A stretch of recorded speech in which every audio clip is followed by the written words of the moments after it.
சரி ஓகே, இன்றைக்கி பார்க்க போகிற சம் வந்து சிம்பிளிஃபிகேஷன். இதை பயன்படுத்துறதுக்கு வந்து என்ன இது அப்படின்னா வி போர்ட் மாஸ் அப்படிங்கிற இதையே பயன்படுத்தணும். சரியா? அதாவது வி அப்படின்னா ஃபஸ்ட்டு நம்ம ப்ராக்கெட்டு வி அப்படின்னா ஃபஸ்ட் நம்ம கொடுத்துருக்க பாரை வந்து சால்வ் பண்ணணும். அடுத்து பி அப்படின்னா ப்ராக்கெட்டில் வந்து ஃபஸ்ட்டு இந்த மாதிரி ப்ராக்கெட் சால்வ் பண்ணணும். அடுத்து இது, அடுத்து இது, அடுத்து லாஸ்ட்டு இந்த ப்ராக்கெட். சரியா? சால்வ் பண்ணணும். சரி, அடுத்து வந்து ஆஃப் அப்படின்னா என்னது, ஓ அப்படின்னா ஆஃப் அப்படின்னா என்னது அப்படின்னா இன்ட்டு, டினா டிவிஷன், எம் அப்படின்னா மல்டிபிகேஷன், அடுத்து அடிஷன், லாஸ்ட்டாக என்ன பண்ணணும், சப்ராக்ஷன் பண்ணணும். சரியா? இப்போ ஃபஸ்ட்டு இந்த பார் பண்ணணுமா? இப்போ 8ல் 5 போனால் எவ்வளவு?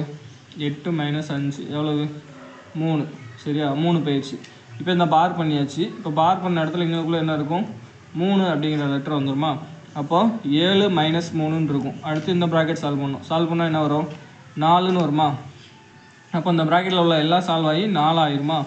அப்போது 2 ப்ராக்கெட் 4ன்னு இருக்குமா? ப்ராக்கெட் விட்டு வரும்போது வெளியே வரும்போது 2 × 4ன்னு இருக்கும். இது எப்படி பிரிக்கிறீங்க? 8ன்னு ஆயிருமா? அப்போ இங்குக்குள்ளே 8 இருக்கும். இப்போ 6 + 8 எவ்வளவு? 14 ஆயிருமா? அப்போ இந்த ஃபுல் ப்ராக்கெட், இந்த ப்ராக்கெட் வந்து கேன்சல் ஆகி எப்படி இருக்கும்? 5 -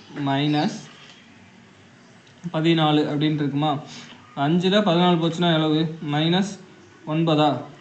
இப்போது முன்னாடி என்ன இருக்குது? 16 இருக்குது. 16 ஒரு மைனஸ் இருக்குது. அடுத்து என்ன இருக்குது? ஒரு -9. இப்படி தானே இருக்குது. இந்த மைனஸ் என்ன ஆயிரும்? ப்ளஸ் ஆயிருமா? அப்போ 16 + 9 ஆயிருமா? இப்போ எவ்வளவு? 25. ஆப்ஷன் என்னது? பி.